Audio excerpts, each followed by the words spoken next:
Halo Minna, selamat datang di dunia peraniman bersama Fana News. Pada video perdana ini, gue pengen menceritakan secara singkat alur cerita dari anime Pari Picome atau Ya Boy Kongbing. Pada tahun 234, menjelang akhir periode tiga kerajaan, Kongbing atau yang biasa disebut Zhuge terserang penyakit dan terbaring di ranjang kematiannya. Di saat-saat terakhirnya, dia memiliki keinginan untuk terlahir kembali di dunia yang damai tanpa perang. Tiba-tiba Zook terbangun di Shibuya, di mana di sana sedang merayakan Halloween. Ia sangat bingung dengan lingkungan sekitar dan kondisinya yang kembali menjadi muda. Kemudian ia pergi ke sebuah bar dan di sana ia bertemu dengan Eiko yang sedang bernyanyi. Keesokan harinya, Eiko menemukan Zook yang tidur di jalan. Merasa kasihan, ia membawanya ke apartemen. Di sana ia mengajari segala hal tentang dunia yang modern ini dan menawarinya untuk kerja di tempat yang sama. Beruntung sang bos sangat menyukai legenda tiga kerajaan sehingga Zook langsung diterima.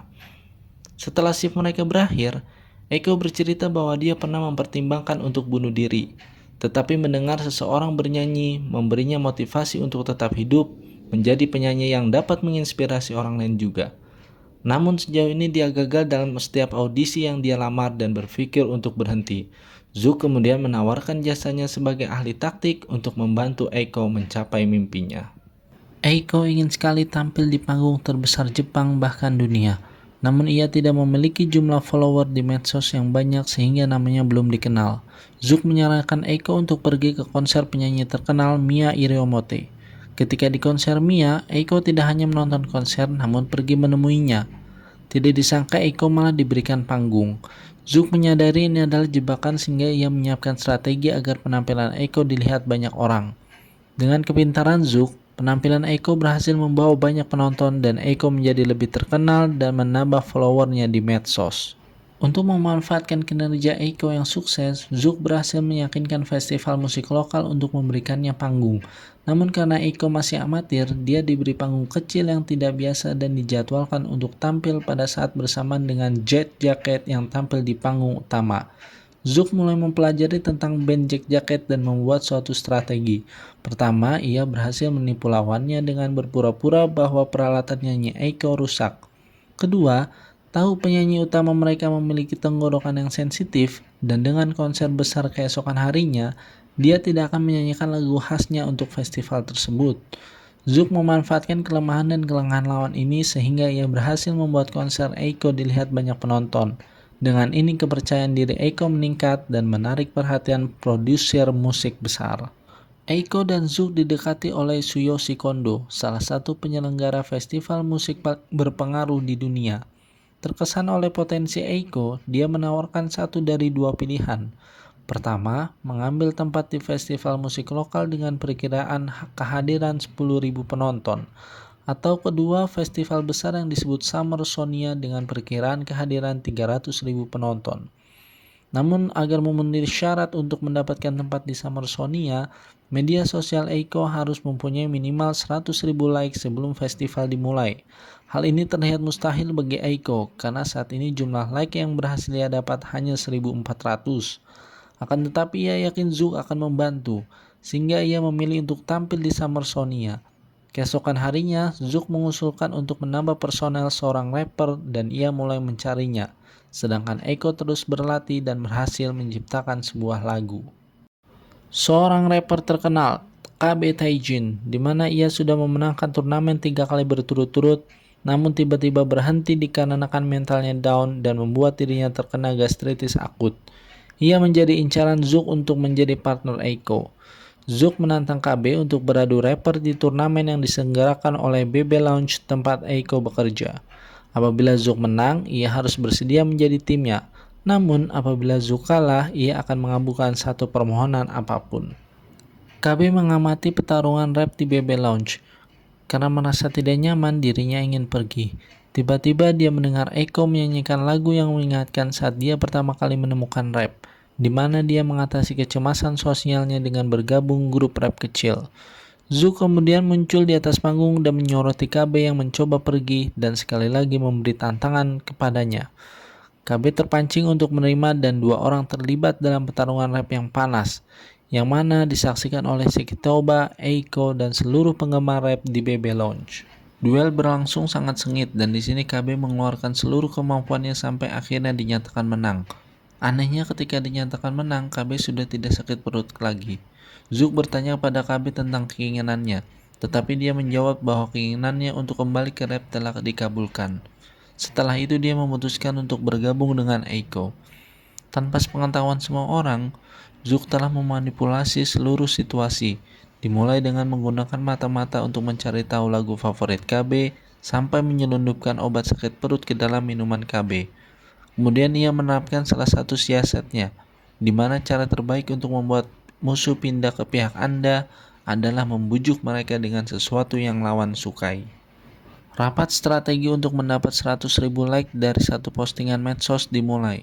Pertama, Zook memutuskan untuk memposting pada saat 3 hari sebelum batas waktu ditutup. Kedua, Zook menyarankan agar KB menyelesaikan pertarungannya dengan Sekitoba agar pikirannya tidak bercabang. Ketiga, Zook meminta Eiko untuk berlatih lagu di studio kenalannya yaitu DJ terkenal Steve Kidd. Ketika Eiko mulai datang ke studio, awalnya suara Eiko dibilang bagus namun sayang suara tersebut tidak mempunyai karakter. Akhirnya Eiko diminta pulang dan tidak boleh kembali sampai ia menemukan karakter suaranya. Atas arahan Zook, Eiko berlatih di jalanan dan ia bertemu dengan teman baru yaitu Nanami. Pertama yang bernyanyi adalah Nanami sedangkan Eiko bermain gitar. Mereka sudah langsung saling klop dan janjian untuk bertemu kembali esok hari. Eiko dan KB mulai frustasi karena sudah beberapa hari mereka tidak ada perubahan yang signifikan. KB akhirnya memutuskan untuk balik ke kampung halamannya. Di sana ia bertemu dengan teman lamanya Sasaki. Setelah pertemuan ini, KB kembali bersemangat. Sedangkan Eiko terus berlatih bersama Nanami setelah Nanami bersedia untuk membantunya mencari karakter suaranya. Akhirnya setelah 2 minggu berlatih, Eiko menemukan karakter suaranya dan siap untuk memamerkannya di depan Kid. Nanami ditelepon oleh manajernya Karasawa. Ia melarangnya melakukan pertunjukan jalanan atau bertemu dengan Eiko. Sementara itu, Eiko menunjukkan hasil latihannya ke Kid. Kid mengakui Eiko telah membaik namun Eiko disebut belum menemukan alasannya untuk bernyanyi. Kesal karena masih ditolak, Eiko kembali ke Nanami.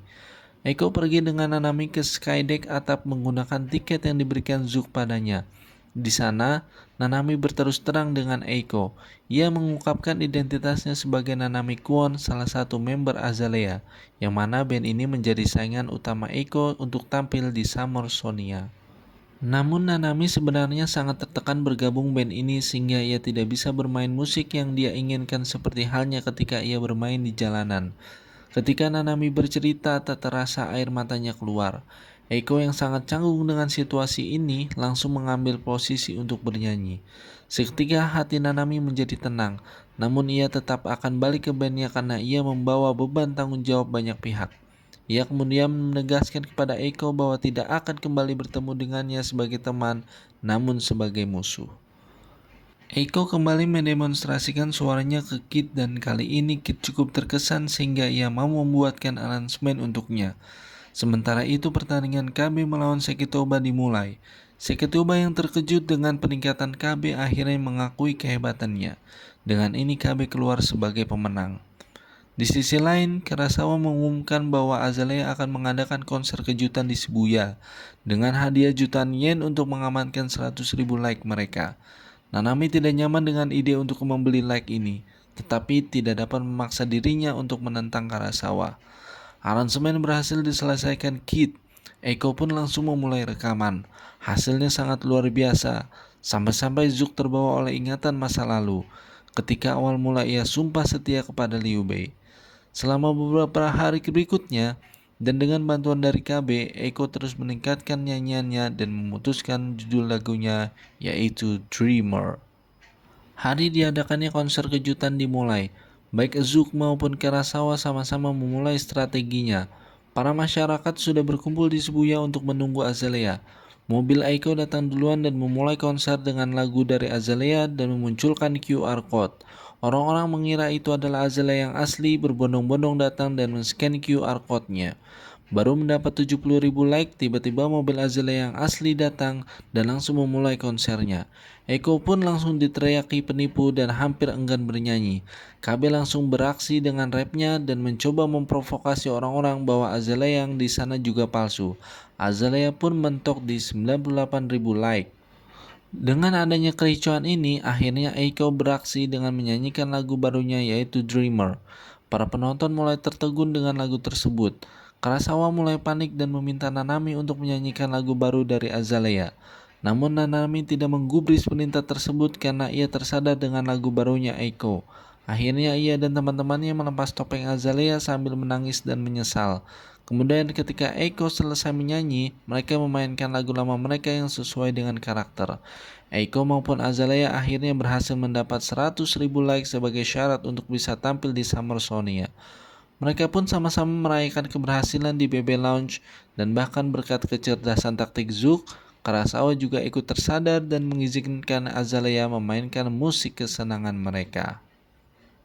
Ya, itulah alur cerita anime Paripikome secara singkat. Semoga dengan ringkasan alur cerita ini, teman-teman yang ingin mengingat ceritanya secara garis besar sebelum season 2-nya dimulai nanti bisa menikmatinya. Demikian, gua pamit dulu, sampai jumpa di next video.